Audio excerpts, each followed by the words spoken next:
It was Saturday night, the big potluck, and my buddy Alex had just moved into his new place with this fancy new smart fridge, right? The kind that orders groceries for you, basically a computer on ice. Except at 7:03 p.m., 25 minutes before the first guests were due, it decided it was done with us. The alarm went off. Not just a polite beep, but a piercing, siren-level scream, the kind of noise that makes your teeth ache, like 100 fire trucks had pulled an all-nighter.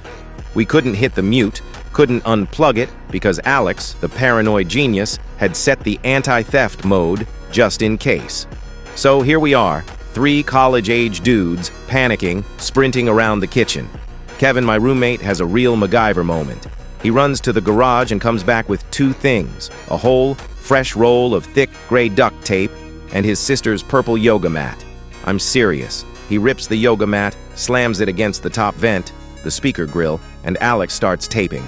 We look like a Everyone at the 24-hour diner noticed him right away. Old hoodie, worn sneakers, counting loose change on the counter, the kind of guy people pretend not to see.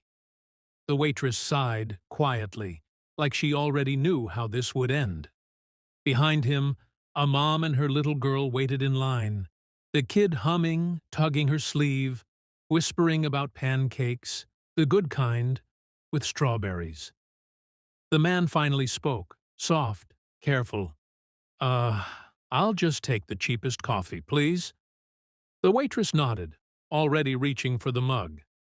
That's when the little girl's stomach growled, loud enough for everyone to hear. The mom laughed it off, embarrassed, said they'd just share one plate. The man turned around, hesitated, then smiled like he'd made up his mind. He pushed his coins back across the... I still remember the smell of floor wax and old lockers, that Tuesday morning in October. It was supposed to be just another day at Oak Ridge High. We had these 2 guys in our grade, Jackson and Miller, classic benchwarmers who thought the world owed them a championship ring just for showing up. They were obsessed with their tough guy image. When our English teacher, Mr. Henderson, reported them for skipping practice to smoke behind the gym, they didn't just get mad. They got cold. I grew up in one of those small towns where the high school football coach is basically the mayor, and everyone else is just living in his world. Enter Mr. Henderson.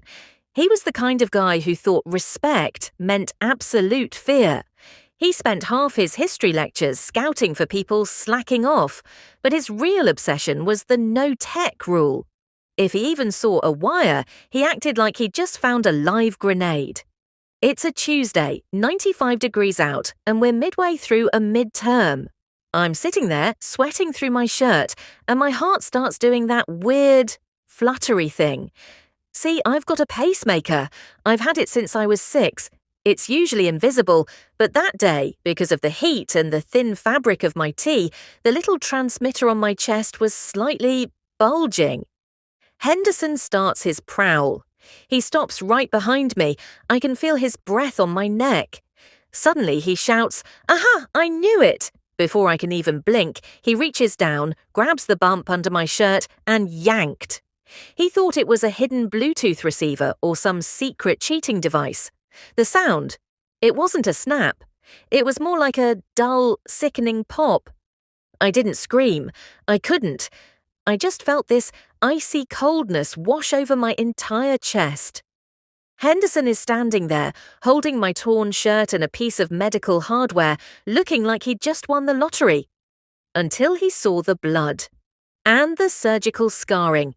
The look on his face shifted from gotcha to I'm going to jail in about 3 seconds. The classroom went silent. I tried to stand up, but the world just tilted. I remember the nurse's office feeling like it was 5 miles away. I remember the paramedics cutting off my favourite shirt. The kicker? Henderson wasn't fired. He was placed on administrative leave. But now, whenever I walk down the hall with my new visible monitor, nobody asks to see my hall pass. They just look away. I guess some people have to literally break your heart before they finally leave you alone. The story in the video is a humorous account of a smart fridge malfunctioned during a potluck dinner. The fridge's alarm goes off at an incredibly loud volume, and the narrator and his friends are unable to turn it off because the owner has set it to an anti-theft mode. To solve the problem, one of the friends uses a yoga mat and duct tape to muffle the sound. The vibe is one of comedic chaos and panic, with a focus on a relatable but slightly absurd technological fail and a creative, DIY solution. For the American audience, the scriptwriter would want to use phrases like big potluck, buddy, smart fridge, computer on ice, fire trucks, all-nighter, and McGiver moment.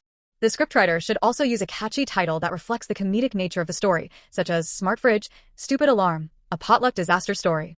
In terms of technical constraints, the script should be under 2,500 characters, formatted for 11 Labs TTS, use commas for micropauses, ellipses for dramatic pauses, italics or caps for emphasis, and avoid complex numbers. I can write a script for a story that captures the same spirit of a technological failure and a creative, DIY solution. Title: He missed his last train. For a child, he didn't even know. New York City. 12:18 a.m. The subway was loud, but his life felt silent. Ethan stood on the platform. Job gone. Rent overdue. Phone buzzing. Mom calling. He didn't answer. Then he heard it. A soft sniffle. A little girl. Red jacket. Hands shaking. Eyes full of fear. She whispered, "I miss my stop, and my mom won't answer." People walked past. Fast. Busy. Nobody stopped. Ethan looked up at the board. Last train. Arriving now. His chest felt heavy. He remembered being 8 years old, alone, scared, waiting for someone, anyone. So he knelt down. "It's okay," he said softly. "I'm not going anywhere." Minutes passed. Then suddenly, a woman ran screaming her daughter's name. 00:00:00:00. It was a crisp, fall evening, the kind where the air feels like a cold slap to the face. 00:00:0:0:5:0. I was walking home from the local bookstore, my nose buried in a new mystery novel, when the streetlights suddenly flickered and died. 00:00:10:0. Normally, I just shrug it off as a power outage, but this time, the silence that followed was deafening. No car engines, no barking dogs, just the sound of my own shallow breathing. 00:00:0:15:00. Then, a low, guttural growl echoed through the mist. It was unlike any animal I'd ever heard, primal, ancient.